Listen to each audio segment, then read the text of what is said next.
I gradually played more heroes. Okay, So cool. like pretty much always really. Okay, sounds good, sounds good. All right, so I'm gonna look at the form here, and again, this is where like, if this has changed, just let me know.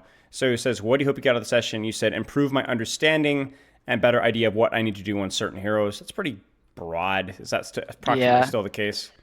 Yeah, I'd say sort of. It's just sort of like I know it's like when season 9 came out, I shot up to like mid diamond, and like I found like there's like a couple of games where I'm just like I have no idea what's happening. I'm Okay. like struggling to follow the game flow. Okay. And then hero pool was Diva, Sigma, Winston, Zarya. Is that still the case? I'd say I play a lot less D.Va. Like especially like I've been like trying to like reduce it, but like D.Va's become a lot more of a in case of emergency pick. Like Okay. I generally stick to Zarya, Winston, Sigma now. Okay, Zarya, Winston. Especially like after the armor changes. Because I feel like a lot of the heroes I'd play like D.Va into where like I'd struggle on Winston, she's like worse into, like Reinhardt Okay. occasionally. Not Yeah, always, but the damage thing was pretty brutal. Okay, sounds good. I play around 7+ games a day for the most part, if not the entire week, usually. Go yeah. ahead. I've been playing less lately, but that's usually when I'm in when I'm like actually grinding. Okay, sounds good. Sounds good. Let's keep going here. So goals is, I think for now my long-term goal is to hit masters, but short-term is learning to approach the game more cerebrally. I guess I feel like I'm struggling to see the bigger picture of what's going on in a fight as I rank up. Yeah, Thoughts? so that checks out for the most part. Okay, sounds good. Sounds good. Now, before we move on from training schedule, it is an important part of a lot of people's struggles, and I think usually the answer is pretty boring in terms of like just play consistently, play for a couple hours, focus on only a few characters.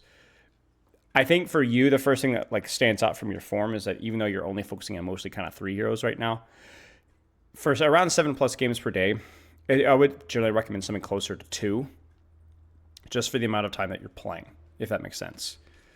Right. Now, it doesn't mean that you can't climb to masters with three. Of course, you can. It just might mean that you're playing with a little bit more of a hindrance. Basically, what I would ask yourself is how much do I enjoy those three characters? If the answer is, oh, I really enjoy the three characters, then roll with it. And if it's more like, I just kind of feel like I need to play three characters, then the answer is no, you don't. Um, so that would be something I would just consider. That would just be something I'd Right. consider. Do you have any other questions when it comes to training structure? Do you warm up? Do you take breaks? Do you feel like you play enough ranked? Um I think for the most part, I mean like I think I'm fine for the most part. Okay. Warm up, I'm not really sure. I mean like the most I'll maybe do is like hop in packs and like maybe practice like juggles because otherwise it's like I feel like there's not much like or like maybe like practicing a little bit, but otherwise like not really much to warm up on. I feel on like a lot I of would tank feel the picks. same. I would feel the same, but that's more to do with the psychology of what warm up. Like if you think about it, why is like example a character like what's the difference between diva tracking and like soldier tracking, or reaper tracking or tracer tracking, right? There's some small adjustments, right? But Right, it's the same mechanics, right? It's tracking and like it. What? So then why do we right, feel the need to not warm up with those characters? And I think the obvious answer is that it feels like there's a lot more decisions, game sense things that are taken right. into account. Tracking's But more about right, consistency, and you won't find sure. like that But then the obvious question, gap. for you is, wouldn't that make sense to warm up then with tank? Because if you're warmed up, what's the purpose of a warm up? Uh, Make sure you're not you ever that like sensation when you're like you just feel lost, I Yeah, guess. yeah. Mechanics, right? Like just feel a little bit clunky, feel awkward, right? Now, let me ask you a Right. question. If you're not warmed up mechanically and you go into a game and you struggle mechanically, what are you going to be thinking about? Uh, I'm gonna be annoyed. I'd be annoyed because I'm missing things that I or Right. not getting the limbs that I should be getting. And now instead of thinking about the game sense and positioning that we talked about with tank, you're thinking about your mechanics. So I would argue that warming up with tank is just as important as it is with DPS whenever you can. Because the purpose of a warm up is not necessarily to hardcore aim train necessarily. It's just to make sure that you're performing quote unquote adequately and mechanics so you don't have to think about it. Right, right. Do you get what I'm saying? So Yeah. I really do feel like if it's a short warm up, obviously that's going to be like what something you're going to be able to stick with. So this is where I'd recommend literally something as short as 2 or 3 minutes in Vaxta with Zarya or Sigma, or playing Right. one unranked deathmatch, or anything along those lines, just so that you could really, really grind in on those mechanics just for 2 or 3 minutes, and then go play your ranked game. Does that make sense? Yeah. If it's something that you're going to struggle to stick with, then make it really, really, really easy to do. Don't be like, oh, I have to aim train for 15, 20 minutes. I mean, that's absurd, obviously. You only have so much time. But if you could make yourself spend 2 or 3 minutes in, the while you wait deathmatch or the Vaxta or whatever else, just so that you could feel like a little bit more alert, then you're going to be able to focus on your game sense in game, because you're not going to be worrying about like, oh, am I going to be able to track a training bot moving at 5% speed, right? Right. Something to consider. Again, just like small adjustments. I'm telling you, stuff like this, and like making sure that you're like maybe possibly narrowing your hero pool a little bit. It's little things like that done over the course of like months and months and months that's going to matter. If that makes sense. Okay. Any questions so far? No, that all makes sense so far. Okay. Again, I'm kind of leaving things with a hero pool and with a warm-up vague, because I want you to decide how to interpret that. I want you to decide what works best for you, and to just try different things, right? Because there's not really a hard rule in terms of how you approach that. Okay, so what do you feel is coming back from improving? Your old form says, I think understanding is a large part of it. I've noticed there's not an insignificant number of games where I feel like I'm not quite following the pacing. I feel like my Sigma in particular feels behind my other characters. I made an account a week ago with the intention of practicing matchups with the rule I set for myself on that account is no swapping. Whatever tanks I leave on Smana, I'll play for the rest of the match. When I was ringing up that account, I felt like my Sigma play was just behind. Yeah, and that's normal. I think Sigma is the character that can feel a little bit limited depending on the situation. We'll talk about those situations if you're interested. Now, do you feel like that's still accurate? And if not, what would you add or what would you change? I feel a lot more comfortable in Sigma now. I think it's like I felt a little bit worse on Zarya lately. But I don't. It's like I feel like she should be better on paper because of the headshot reduction, but I'm feeling worse a lot of the time. I can't explain it, honestly. So we know beam damage was unaffected, right? Right. But things like the characters that are meta right now, like Trace has been meta for quite a while.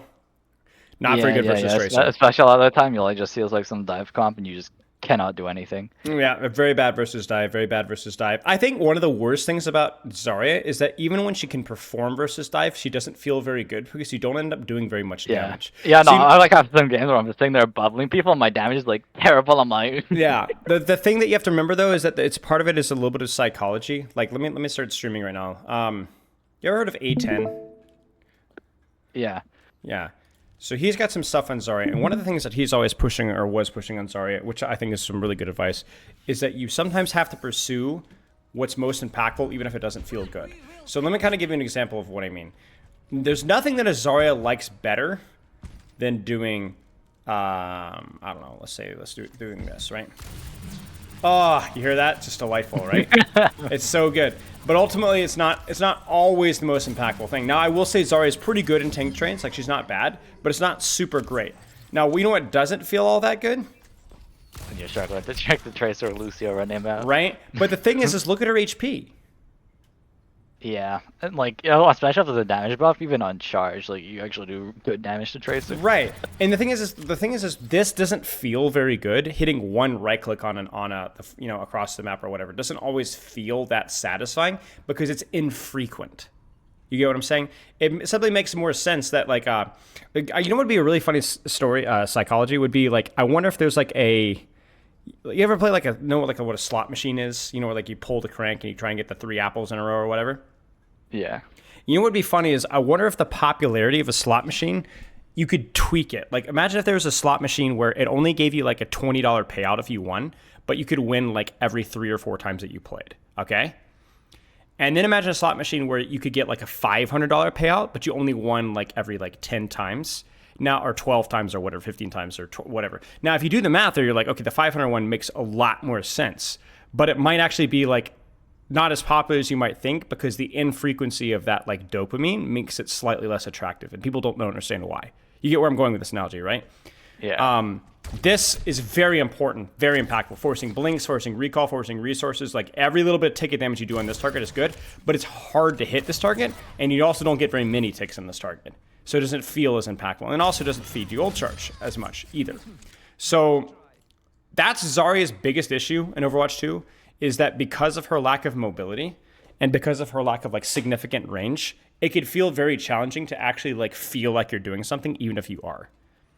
So you kind of have to break the mold a little bit with how you're approaching the character, and also try and learn some objective truths that like, I know I'm doing something right now. I have to convince myself that I'm doing something right now, because my monkey brain is just like, oh no, you do nothing, shoot tank, right? You know, or right. swap Roadhog, you know. Now I will say that Zarya isn't great versus dive, but there is value there, and we can talk about that, if that makes sense. Right. But it is normal to feel unimpactful in Zarya, especially in the current meta. I will say that's the case. Now, is there anything else that you feel is holding you back from improving? You said your Sigma's gotten better, but Zarya feels a little messy in the current meta. Anything else? No, not really. Like Winston feels like insanely good. Like Winston's almost like a crutch pick. I'm losing. I'll just go Winston, and it's like everything's fine now. Now, Even why if, is that? running, like, back, because Winston's really good right now. Like a lot of the armor changes, everything kind of just favors him. Okay. And I feel like obviously like there's like the sort of simplicity I feel as well. Like Winston's just a lot more intuitive to me. Okay. I guess. Okay. Do you have any other questions before we get into gameplay here? No, not really. Okay. Let's get a look here. Shoot me a review if you'd like to. We can go. Yeah. Play code. Yeah. Oh well. I didn't. Unfortunately, I had to play some more games yesterday. I thought I was good after the hog fix didn't reset codes, but then that golden gun fix wiped the code, so I had to go play some more games like yesterday. Yeah, that's all right. Taking a break. That's all right. All right. Now, why this code? Why this code in particular? Honestly, sometimes when I'm playing as like dive like later on this map, I feel like I struggle. The first 2 points in attack, I think I'm perfectly okay with, except one point just before we cap first, where I'm kind of sandwiching myself between the Sigma and his backline, and I'm like, this doesn't feel good, but I'm not sure what to do here. All right, where was this point exactly? Remind me. This was our attack was before we cap first. Just before you cap first? Yeah, we for the most part we do roll them up until we're third. Yeah, it's so about like here, this like I'm here. here. Okay, I'm like sandwiched between them. Okay, let's look at this here. Now that's unusual for Sigma. It's not unusual for tank to be sandwiched, right? Because like you think about like a Winston trading backlines, D.Va, Ball, Doom. It happens all the time. It's unusual for a Sigma to do so because generally you're too slow to do that. And so what a lot of the time what you do is you win the tank trade so that you can then pressure his backline because he has to give up space. Then now you can shoot both the tank and the backline. So obviously you prioritize squishies, right? So what I'm curious to see here is how do we get to that point? I think I choose like I don't know, shooting like doing for the tank. I mean, can I be honest? Can I be honest with you? This is if this is what sure. Yeah, pretty much. It's like it's weird. Go ahead. Yeah, no, it's like this felt like because I wanted to get in range of the squishies, but like I felt like this was okay as long as I'm like really careful to not get rocked. Yeah, I mean, even if you get rocked, you might be okay. My major concern here is more along the lines of did you reach too far? Okay, so you look at this here. To reach the backline, you have to move from here all the way to here. And that's kind of where you're vulnerable, not only because there's some downtime of damage, but also because you're traversing into the open. So if you think that you have the resources to do that, to reach backline and trade backlines, I'm okay with that. I'm okay with that. Just be careful. Just be careful. I wouldn't overthink the situation too much. Just think about more, put your priority in, I'm moving from cover to cover, and then I'm okay, if that makes sense. Because that's the only potential problem here is that you don't quite move from cover to cover, and then you need to be cautious in that rotation. But let's just look at this here. Yeah, see, I think this is okay. Because like your damage is like really impactful, right? And there it is. There's the kill feed, right? You just basically traded backlines better than he did. That's it, right? Okay. You said third point was where things started to get messy.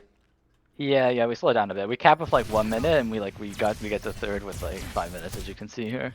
Yeah, I'm seeing that here. I think we're okay. So why? Okay, so let's talk about this. So why would third point feel awkward for you? Like obviously they go more like dive characters, but I guess the question is why did they go dive characters? Because I'm just trading backlines a lot better than him, so like, Right. they want to get past me. Right. So they try to avoid you entirely. Now, what else about the map opens this up? Because why didn't they make this swap on second? There are a lot more. The flank routes are a lot more accessible. The long rotation for like that window, for example, is like Yep. sometimes I feel like it's the right play, but I'm hesitant to make it because it's a long rotation. On tank. Understandable.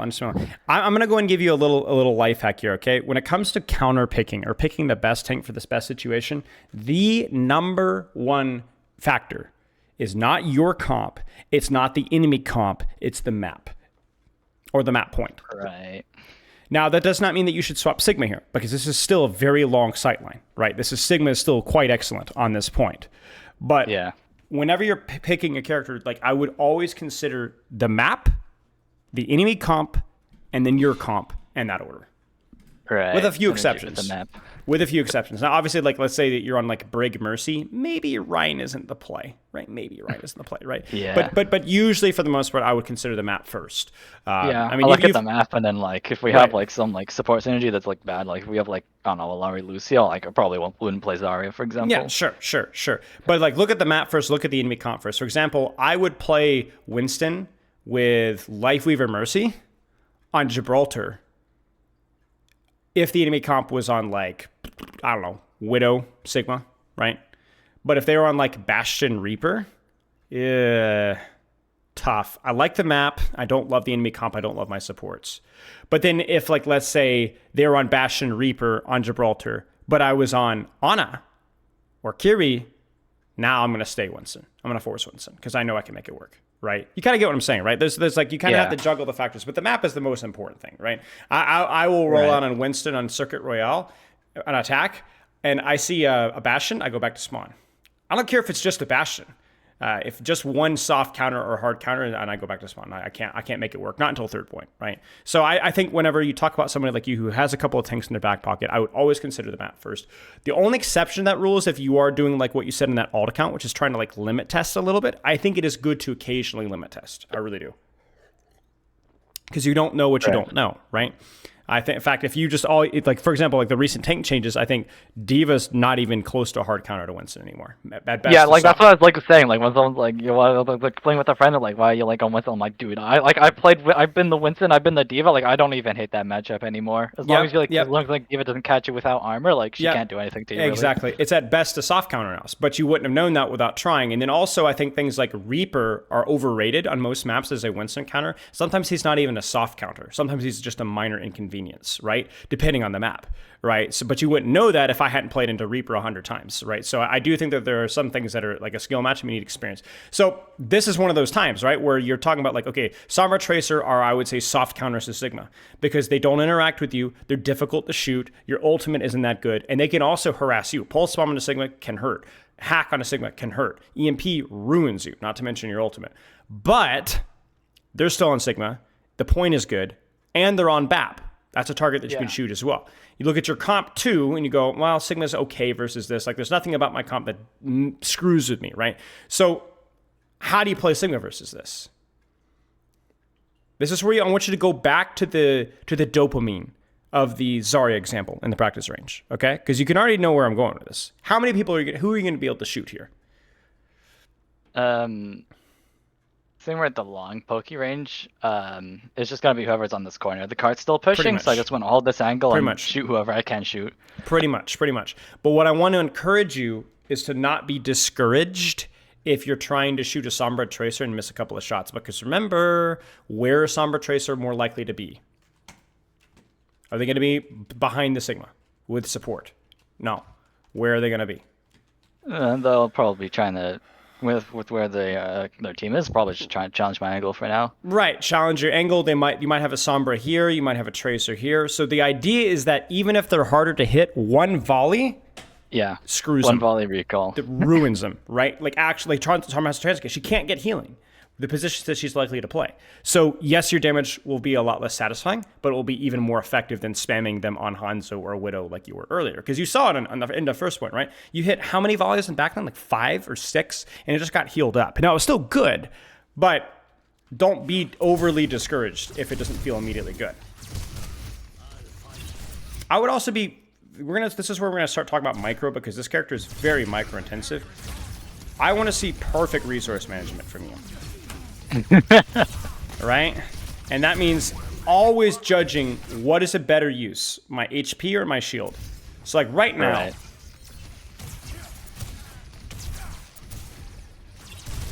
little shield, fine, because you're not full. But you should drop shield now. Why? Full HP. Full I got HP. pillar to jiggle from. Exactly. Shield you. Full HP. And honestly, exactly what you said there. Like, you might even just move, like, shift literally a meter to your right, because you'll cut down the amount of damage you're taking by, like, I don't know, 20, 30%. Just a few less shots from the BAP. Maybe Kiriko misses a couple more shots, right? But yeah, exactly. So it's like little things like this that add up, though, because you've just let about, I don't know, 300 of your shield go to waste, and look at your HP. That's a problem. That's a problem. Right. You want to constantly be shuffling those two resources so that if you ever get low, you have what you need. That's something you use this rock, whatever, you're always available for it. I was hearing the track. So I was like confused, just trying to see where she is. Yeah, it's fine. It was a little Yeah, confusing. should have backed up here earlier. I mean, maybe. Maybe not. Because are you in full view of your backline? Should be. Yeah. Are you putting effective damage on their backline? Yeah. Obviously. I mean, it's perfect, right? The problem here, I just think, is that you should have been slightly higher in resources if you had been a little bit better with managing your shield and managing your cover. That's all. All right.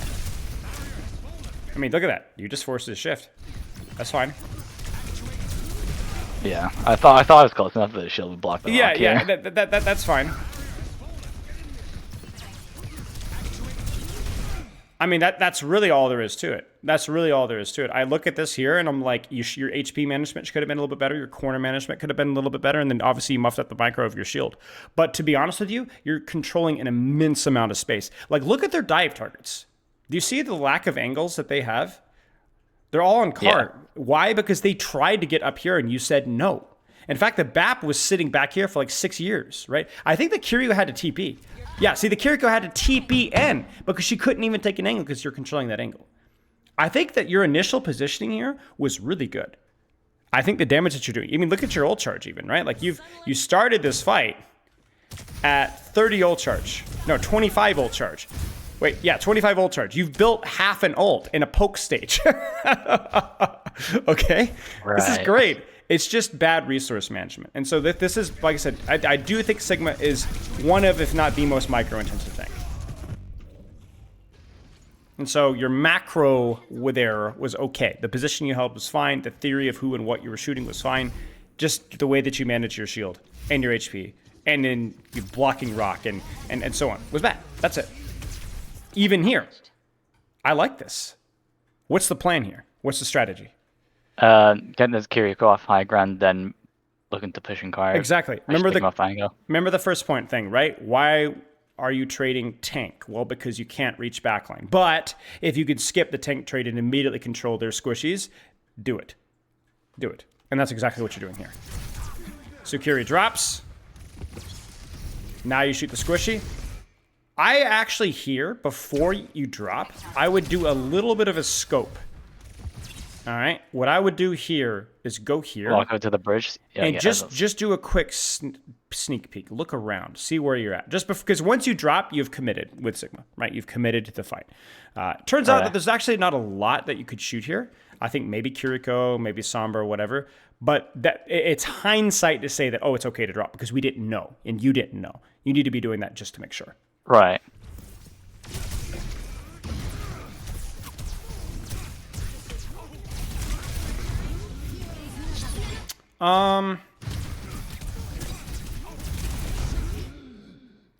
Yeah, I think that's really all there is to it.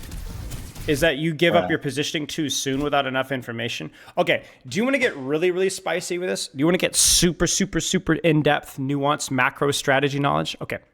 Sure, why not? The enemy comp is a tempo comp. All right?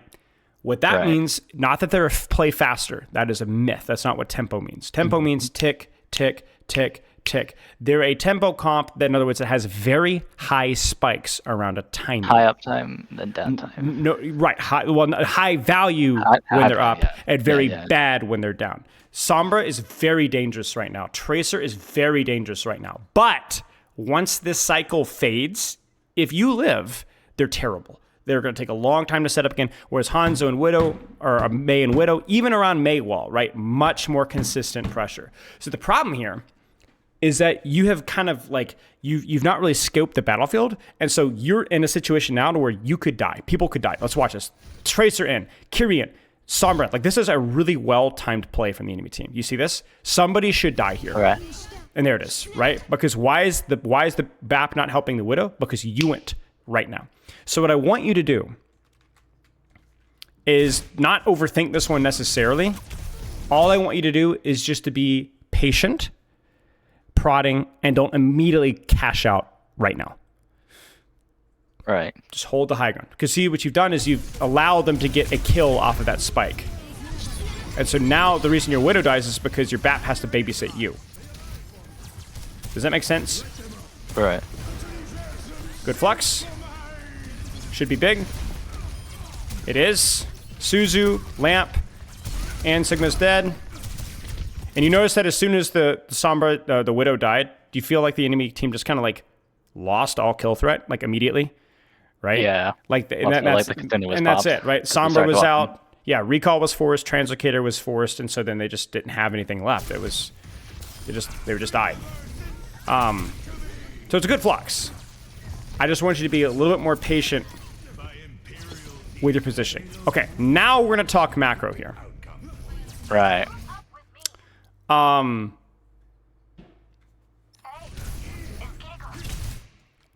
What should you do?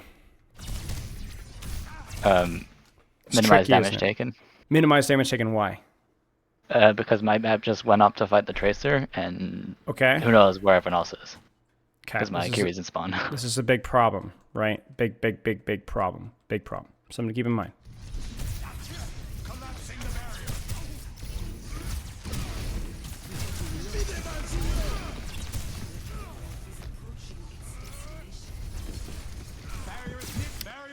I think this is fine.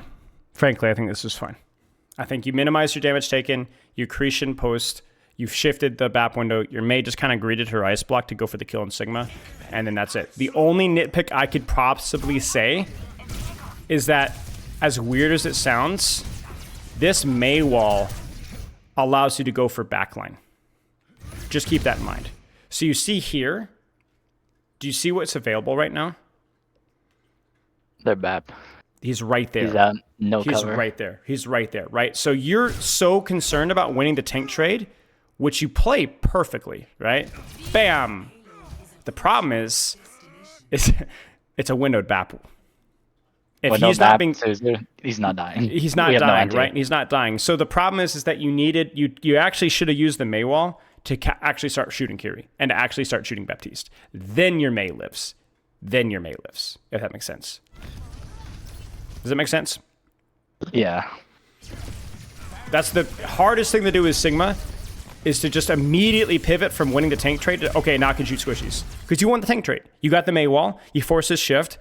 Even the accretion on Sigma might have been okay, as long as you quickly transition into shooting the Baptiste, but you didn't. Right. Okay.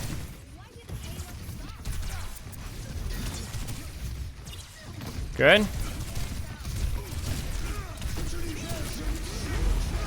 Good try.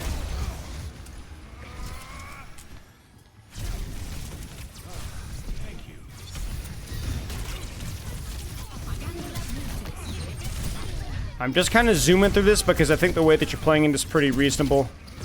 You're pivoting quickly. It's just, yeah, you see it? It's just the micro, you know? It's the micro. Right. It's a lot of what it is. So let's break this one down, and I want you to coach yourself on the micro here. So the target priority looks good. Let's slow this down to 0.25. Just coach yourself out loud. What you see. Details, big things, little things, and so on. Right.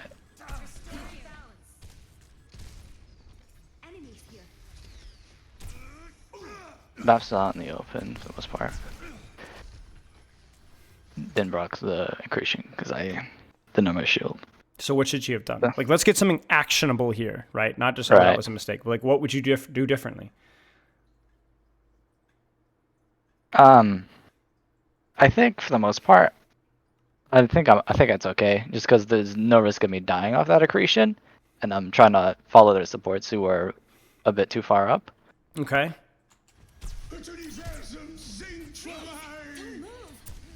My barrier is gone. Obviously, you know, just got lifted there and that threw off your rock. Yeah.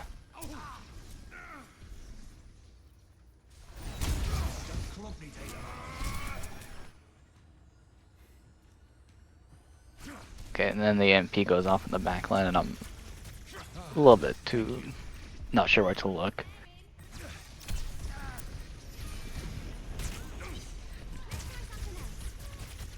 Apagando las luces.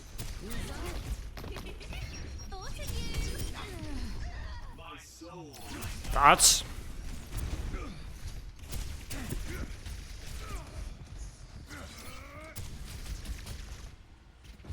Anything stand out? Actuating the barrier. I'm thinking, but nothing's really coming to mind. The universe is One thing I want to note is that's now the second rock that you failed to block by overshielding. Right. So I'm going to keep in mind. I think that you did a pretty good job pivoting the squishies. I think you could have been even faster at that, though. And I also want you to be more comfortable with not juggling your shield when there's no real reason to. Like right now, for example, Apagando las luces. I don't see really any reason for you to drop shield right now. Right. Remember, when you're in the middle of a fight, your job is to just, like, we're not talking about like poke phase, like managing your HP and shield here. Like, just let your shield stay up. Yeah. What else are you going to shield right now? Nothing, because it'd be way too slow to Right. extend the shield over to Right. my back line. So the irony here is then you recall shield and then almost get accretioned, right? You almost take Yeah. a direct rock. And then again here, I want you to notice the micro of this. So not only do you like pull up your shield again, right? So watch this. But arguably here, I think this is the one. Yeah. So check this out. To be honest with you, I think you overshield again here too. Right. It's not like, oh, he's over there. Yeah, but why not just put it literally at your feet? Make him walk an extra 1-2 meters to shoot at you. You understand what I'm saying? It's just the Yeah. details here. Like right here, like why would you shield this far when you could shield this and make him work that much further before doing damage? Because it's so much easier for him to break this here. As opposed to literally, and then honestly here, like even just having a shield at your feet would mean that you could just shield dance immediately instead of having to recall and then replace. You get what I'm saying? Yeah. And then we wouldn't even have to worry about this whiffed overshield. So Okay. I'm aware that Kiri's dead here. I'm thinking like I should be fine as long as I play the card carefully. And then the Sombra and I'm like, fuck. Well, it's just a question of like where does your shield? What do you need to be shielding right now, and where do you need to be? And even if your Kiri's in spawn, like your Widow's in spawn too. Like this is just a little bit too ambitious from you. Yeah. So now your May's going to be dead again because she's going to get her ice block forced, and then now she's in trouble. Should be in trouble anyway. Little risky. I probably would have gone for the bat because she could have translocated that. Good rock. Yeah. Stay in the BAP, stay in the BAP, stay in the BAP. Ooh. Really need to stay in the BAP. I mean, he's right there. He's right there. I know you have Maywall, but he's right there and he's half, right? Right. So, for a Spilo review, it's a lot of micro. But that's a good thing. That's a good thing. I think for the most part, like, obviously it's Sigma, there's not as much macro to be, like, played. But you're putting yourself in good positions, and you're shooting, for the most part, the right targets. What's happening, though, is sometimes you're getting distracted by tanks. Sometimes you're over-shielding, in terms of shielding too far. Sometimes you're splitting too far from cover, and sometimes you're not fully aware of, like, the position of your backline, and sometimes over-pushing.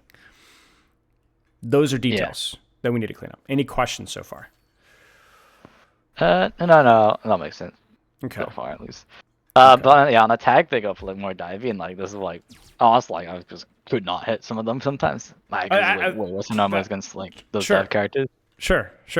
Okay, let's, any questions? About like, Anything. Just double checking. uh,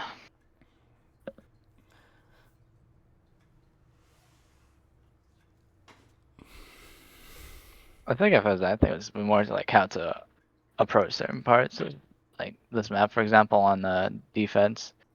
Okay, we'll get there then. We'll get there then. But Things may be a little fuzzy right now, but just hold tight. yeah. We'll clean So like things yeah, up. I usually I like start here just to check their lineup is, and I'll back up in case so like they're on dive, but like I was too slow here.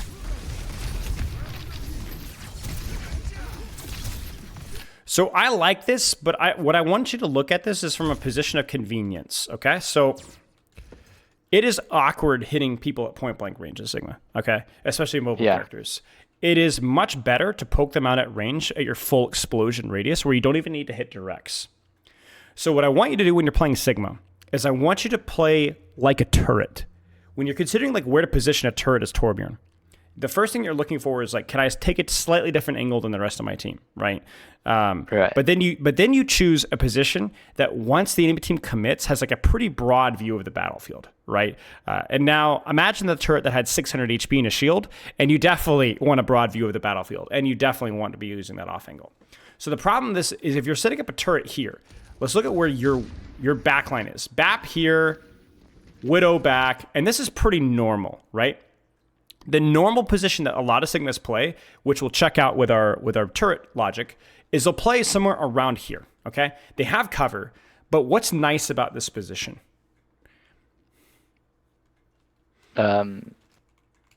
Easy shots into the backline when they walk up. Right, so you have full explosion radius on the corner. Perfect. You also have full explosion radius up here. And you also have full explosion radius up here, okay? Do you get that? Like every high ground around you, you don't even need to hit it directs to be able to contribute, okay? Right. You have an off angle from people behind you because there's a different sight line, right? From here to here. You have an off angle from people here, and if for whatever reason your main wants to hold the corner, you have an off angle from that as well. And you have cover Right. and the ability to kite out and push out as necessary. So the problem here is when you fall back, this is not what Sigma wants to do. You want to hold the line. You want to prevent follow-up. And worst case scenario, the thing that makes Sigma exceptional, there's no other tank in the game that does this, is the ability to shut down one angle, shut down another angle at the same time. So what you Yeah. do is you would shield follow up here and then turn around and shoot here. Or you do the vice versa. You would throw your shield up here and pressure backline at the same time. You could probably say the other way around would be better because the shield doesn't do as much when they're in the middle of a brawl, right? But it's something to consider. The problem here is that you're basically stacking your resources. You're shielding and Yeah. shooting in the same spot, which means that you could be controlling two, and instead you're controlling one, and it feels stressful because you're playing in melee range as a Sigma. So you're not even doing it as best as you could. Right. So again, like the good rule of Sigma, right? Put yourself in a sight line where I can deny an angle and shoot an angle if I like to. Like two different angles if possible. If you go back all the way to what you were doing on first, you were doing that, right? Remember the shield on the Widow while you're shooting here, right? And then the same thing here. When you were controlling this angle here, you could shield, obviously, and spam this angle, but you could also shield it off here or shield it here while shooting here, or shield it here while shooting here. And the same thing here, right? You could shoot here or shield here while you turn around and shot the backline. Remember that? Remember when you did Right. the enemy Sigma? Same kind of thing. This position here, you can't do that. So what you need to look for is you honestly kind of need to play on an island as Sigma a lot of the time. You kind of need to play Right. on an island. You're very self-sufficient. Don't fall back. Do not fall back. Because by giving this space, if you succeed with your peel, nice job. But now you've given, like, look at your poor Mei. Now you've completely taken the foot off the gas on this entire choke area. That's the problem. Yeah. And you've lost so much space as a result. So dive is a bait as Sigma. Do not peel as dive as Sigma. Your Yeah. job is to shoot the divers from your turret position and to hold space, to pressure them on their setup stage. Don't let the Genji Lucio make that much space is the way to look at it. Yeah. My only question is like when I try and like I guess Rothwell's when I like try and play like an island alone, especially when they have like Winston, for example, they kind of just jump me instead, and I find that like hard to deal with. Cover. Winston can't kill you. Winston can only kill you if he enables everybody else in his team to see you, if that makes sense.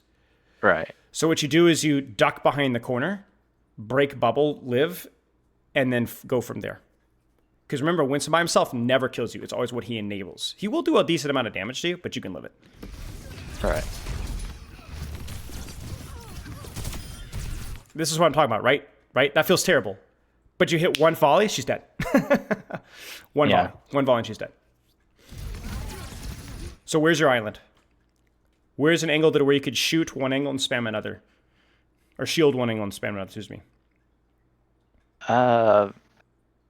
If you walk over to the shops, you can kind of like throw the shield on main, and you can just look to shoot backline directly. Yeah. You could shoot here. You could shoot this off angle here while shielding the Sigma and Ana off here. Yeah, I mean it's just a corner. It's in a corner. And the other thing too is now remember is when you get to here, you've now established an off angle because what you've done right here is you've allowed the Sigma maximum shield value. Right? Because where are all the threats?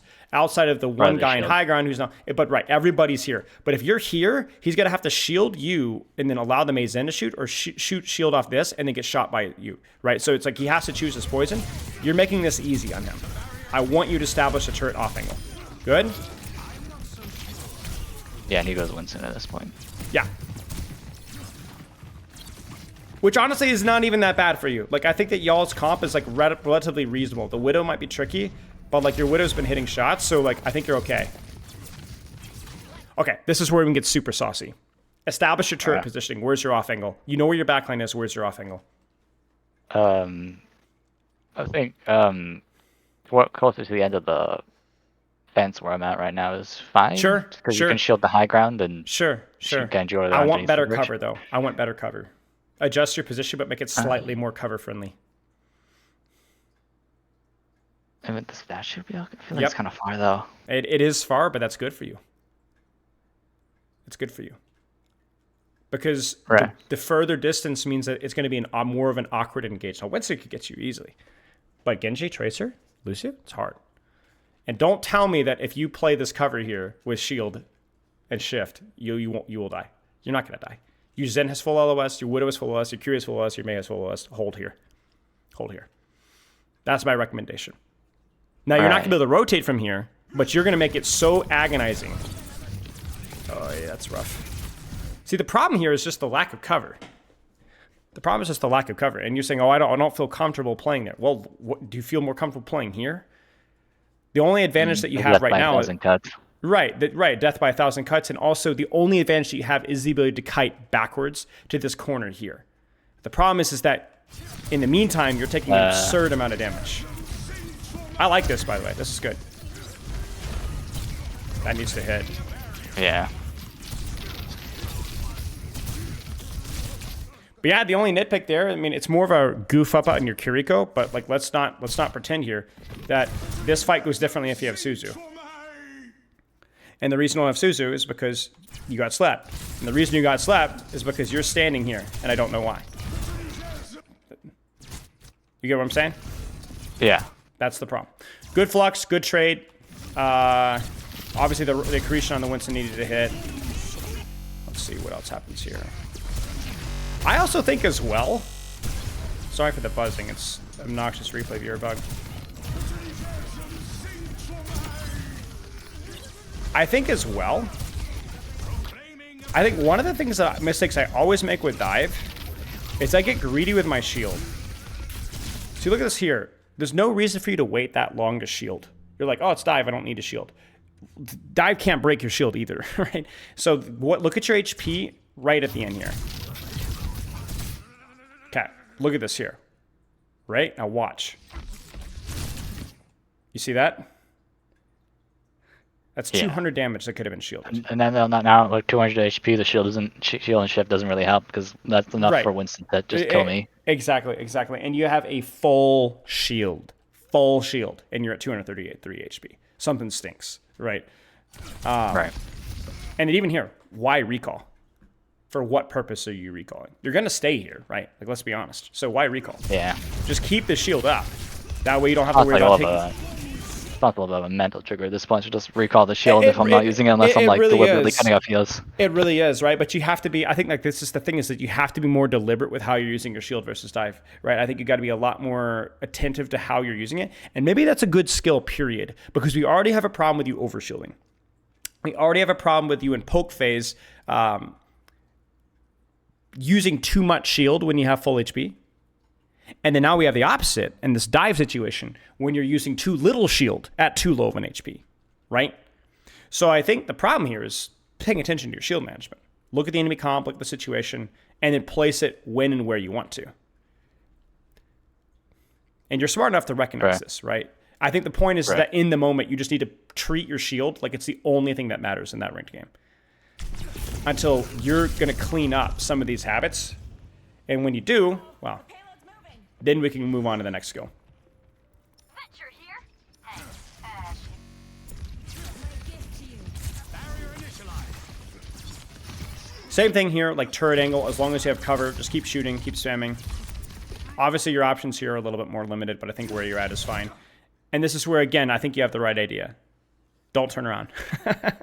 I don't turn around. I know you don't. I can see it, right? Don't turn around. And you could just greed the shield, right?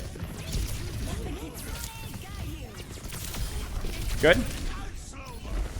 The only thing I'd say again here is remember the shield. Don't recall it necessarily. You see this? Don't Yeah, recall. If it's, Don't if recall. it's still there, I could Just sit here. dance to the tracer. Right. So then you'd lose 200 fewer HP on the tracer. And then again here, don't shield. What are you shielding off here? Throw it at your feet and spam. Because all you need to do here is kill one more person. You kill one more person, you're cooking. Right. I mean, look at that. You literally died with full shield. You know? With full shield. Unreal. And I think it's like, it's very common with Sigma versus Dive. It just feels unintuitive, but you got to pay attention to it. Right. So macro there was fine. Positioning there was fine. Shield management, horrible. You needed one more trade kill there. Right. I mean, I guess it's because you're up one, but if you know Winston doesn't have jump, I would not hesitate to just solo flux him. He dies instantly. Yeah, I do occasionally. Fine. I feel like we're already gonna win anyway. If that makes sense. Yeah. If that was the decision, then I agree. Nice, good stuff. And now again here, I think the same plan here. Just basically hold the corner, turret it out, play on that quote-unquote island. I don't know what your Moira's doing. Okay, there we go. Yeah, I'm like, guys, can we just hold the joke? Oh. And by the way, this is also where, like, okay, their tracer's blinked out, but this is also where you could be like, okay, I'll shield the corner here and throw a volley here, and then or I'll throw the shield here and volley here. Like, you're good. Yeah, this is fine. I like the target priority here again. Don't know if I love the. I guess that was intended for D.Va. Yeah, I guess to prevent her boostering in, but then boost. Yeah, that's Made fine. it. Good flux. Holy crap.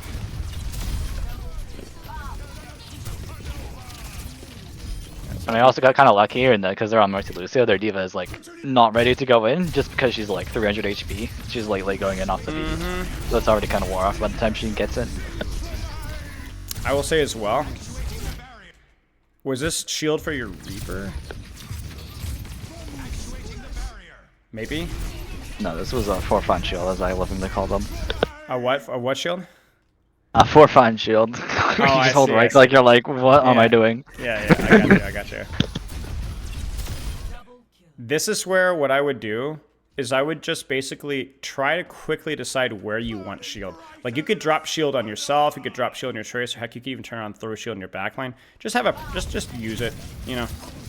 But yeah, nice flux. Their comp is so bad, like it's actually just awful. Mercy, Lucio, Tracer. Ah, what the frick, man? It's just okay, I'm just gonna kind of let things roll here because this is pretty chill until they get back. Okay, so let's talk here. So I know we're getting excited. Be disciplined with your positioning. Be Yeah. disciplined. Even if you want to push forward here, just do so from cover. Don't sit out here. Hold the corner. Hold the corner. Because the problem is that you're not going to die for this. But you are going to bleed resources. So look at your HP, right? Blam. So then now you've lost 200 HP. So now you get Harmony Orb. Your Moira's spraying you. What should your Moira be doing right now instead? Probably sucking the Tracer. Sucking the Tracer, right? Exactly. And then in addition to that, we probably should have had more support on your Ashe. I don't think that's why she died. Yeah, no, she would have died either way. But you should not be the one stealing resources here. And then in addition, you really shouldn't be backing up. The reason you're backing up is because you took about 200 damage, right? And you wide peeked the corner, right? I think Sigma's probably the least dynamic positioning character in the game, but also the one that gets punished the most for little mistakes, right? Because you don't even die for it, but you lose so much resource. Yeah. Reaper bailed us out. Yeah. Yeah, this is my bad. I also thought my word would be fine. I just wanted to keep an eye on the Tracer in case she like went to try to spawn cast someone. I think it's okay. Yeah, I get what you're saying. Like, I don't know what happened to your Moira. She should have had Fade here. Oh yeah. I mean, yeah. You should have been there. But I think if there's also a chance that Tracer just comes in the back and finishes her off anyway. So, yeah, you gotta run. Like, you gotta fall back more. Oh, okay, never mind. I guess your Reaper's just perma-trading backlines.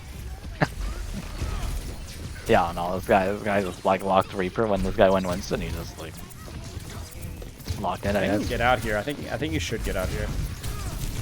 Yeah, probably. I get Yeah. You need to get out, and it's another one of those situations where you're like all about the shield management, right? But then while you just forget to I mean, come on, like what's the shield for, bub? You know what I'm saying? Like, what else is it for? So this is another situation where you're gonna have full HP shield and be dead. You see that? It's the same thing. It keeps coming back to your shield micro, right? So like, what I want you to do is I want there to be a better balance between your shield action and your physical action, if that makes sense. So like when you're looking to engage here, correct? Yeah. You don't do that until you have shield. You don't do that until you have shield. In fact, I want you to recall way back on third point. Remember when you swung wide and got accretion on attack here? Yeah. And you're like, it didn't really matter all that much. And I agreed, it wasn't a big of a deal. But that was an action of you pushing backline. I would have preferred if you had sat here for half a second and then taken that action and then allowed the shield to complement it. Now, this one was understandable because like the squishies were backing up. I need to hit them quickly before they get out. But there's no rush here. There's no rush. All you need to do here... I'm gonna get impatient. Right. All you need to do here is like, okay, I'm going to pull my shield in, but I'm going to hold here and shoot, and then let the action... Like, literally just make the Ana turn the corner and nade you, if she's going to nade you. Don't walk into it. This makes no sense. Yeah. Just So it's hold like... the corner away from my backline. Right. The Tracer. So a lot of your shield management is going to come down to, like, making the shield match your level of aggression. Right. Okay, let me let the next session run running just a few minutes over. Running a few minutes over. I'd like to try and do at least a few more. We might be able to finish this VOD. Let's try and finish this code, and then we'll take some notes. Good try. I think also as well, so this goes into macro again, right? When you have time to set up here, where should you be? Do you just want to walk up to the corner here so you can contest the cards safely? But No. I mean, I guess there's the element of checking if they're trying to take that left side high ground. That's exactly what I'm thinking. I don't think you want to go push all the way to here, right, necessarily. But I think it's worth like, rolling out here, checking. You okay, really don't want here. to rash up here. Right, clear them out, and then drop the cart when you need to. It's just like basically contest cart when it's necessary. Otherwise, try and clear a little space first, right? Good. It's a good rule for Sigma, right? And you did it, right? Remember back on third attack when you went up here? You dropped too soon, but it was good. You cleared the Kiriko off first, right? And then even the fact that you were here instead of on the cart on the third attack, that was good. Just a good general rule. A good general rule. Yeah, that's like my general go here if you're waiting for Yeah, because right, exactly. Even if Tracer's here, get rid of her. Force her to go back and grab a health pack first and then drop the cart. Just be an inconvenience. Right. Do you notice something here?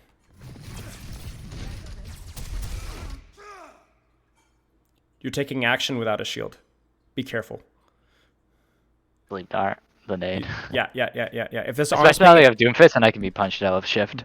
pretty much, yeah. Especially with like this is again a situation where like even just chucking a shield like right here is really really worth your time. Like so we would do it like when would you do it? When would you throw your shield? As soon as it comes off. As soon as like, we get to like 500 shield, I think you just go here. Yeah, like right Yeah, here. like right yeah, now. yeah, you're right here, right as you're peeking car, right? If you're not going to use your shield here, then I probably would have hugged the cart a lot tighter, right? Yeah, exactly. So it's a good play. Like it's a good play, right? It's pushing at the same time. What I really like about you is you're very attentive, at least this game, to what the rest of your team is doing. You're really attentive. Like you have been on this Reaper's timing, on this Reaper's tempo, like this entire game.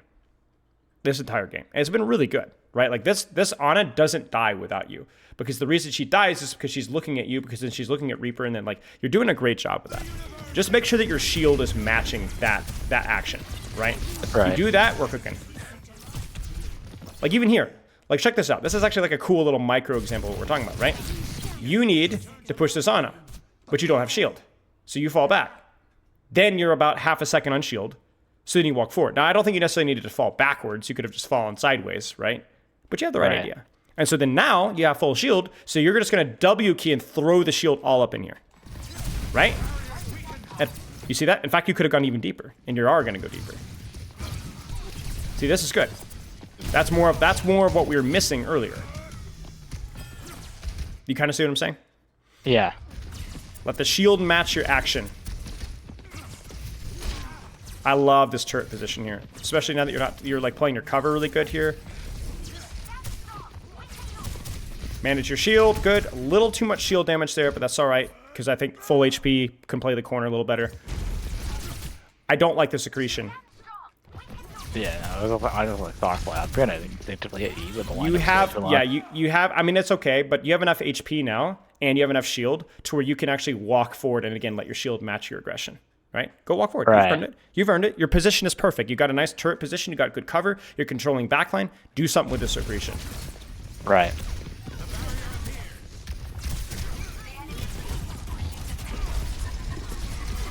Good? All right, let's walk. You have shield. Let's walk. I appreciate this, but basically, here's what I'd say. Yeah, I was meant to go for the rock and turn around, but Yeah, done in the first place. yeah, exactly. The accretion's fine. The accretion's fine. Just hit the accretion, then turn around. You stay a little bit too long. Aggression matches your shield. Good. Thanks, Doom. Yeah. Appreciate that. That's good. But yeah, I mean, despite them going like full dive and all that kind of stuff, like again, it's like the point dictates things, and this is a better dive point than in first and second, but it's still a better point, right? And so you're gonna do good stuff. Okay, so let's get some notes here. Sigma, some general macro stuff, and definitely a decent amount of micro stuff here. So let's start with the macro stuff. What were the fundamental basic things that you need to be improving at? Like the way that you're looking at the game. Understanding when it's infinitely better to just shield backline, or basically just when and when not to peel, and when just to like focus fully on shutting out their backline. Yes. Focus on turret positioning, spam angle plus control shield angle. It's okay to be on an island. Avoid giving up space. Hold cover whenever possible. Versus all comps. Generally, backline trades better. Did a good job at this. Could be a tiny bit better, right? I think that wasn't really a weakness of you, but there's a couple times. Yeah, I'm always lazy about it this game. Can always. Okay, micro. This is the big one with you. What do you got? Use the shield, damn it. Yep, use shield. And you know what? Let's break it up into two things. Shield management plus HP management. Balancing the two. Shield for aggression. Don't match your pushes, pulls around your shield. delaying action half a second to match aggro. Specifically and accurately placed shield. Don't overshield when holding, pushing. So if I wanted to be as specific with our language as possible, okay? Because I think that like we can break your shield management into those three categories. I don't know if you agree, but those are like the three ways that I saw it. Yeah. It's like too much shield, not too much HP, not really managing the two, especially like versus the dive stuff, right? You're dying with full shield, or in poke phase, you're losing like all your shield at full HP. Like those are the two big things. And then not matching your push, you'd push with a full second on shield, and then you get punished for it, right? And then specifically, a couple times, the idea of the shield was totally fine, but you're shielding way past where you need it to go. And I think that's that is a reflection of maybe some muscle memory that hasn't aged as well. Because remember, the shield speed is faster than it used to be. Yeah. Right? So that might be, it was a buff, but it might mess with your muscle memory just a little bit. But what I would recommend you do is I would look at the enemy comp, or even just go into a game, and I'd pick one of those three to work on. I think working on your shield is too vague. I think you can go into literally every fight and be like, where is the exact pixel I want my shield, and just focus on that obsessively. Or how much HP versus how much shield should I be using right now? Or when I'm pushing, when I'm taking action, do I have shield? Like paying really close attention to these little micro pushes, right? And that way that you're going to cut down on the amount of time that you get CC'd so much based off of that. And then in terms of other micro, I think that might have been it, right? Yeah, like a lot of it was like somewhat simplistic in that regard. Yeah. Okay. Any questions? I think for the most part, it all made sense. Like, I think like my main question was like to like dive, because sometimes I felt like it was like hard to navigate. Yeah. I guess the thing I would say versus the dive is just keep prioritizing your pre-fight poke, kind of like what you're doing on that first point defense. The only problem is just make sure that you're really, really tightly playing cover, and making sure that you are managing your shield better, specifically the shield HP management. Because what was happening is you were being too conservative with your shield, and you were losing too much HP as a result. Because remember, shield blocks Tracer damage, right? Like it's not something that you would normally shield. But if you're playing versus Winston, Genji, Lucio, what else are you going to shield? Yeah. Throw it at your feet. I mean, like, especially like when you got like a Winston, like Tracer takes like 200 off your HP bar, that might be enough for them to just go kill you instead. Exactly. Like if you were holding that angle on first point, shielding your feet, holding that statue, literally shield dancing, almost like you're playing Winston versus Ana there, back and forth, you're going to be able to take so much damage and so much attention without dying. And that's all you need to do versus dive. Put out that pre-fight pressure, make yourself bait for the dive, live it, and then your Widow's End May just destroys everybody. That's what you do. Yeah. Okay. Any other questions? No, I think I'm fine mostly.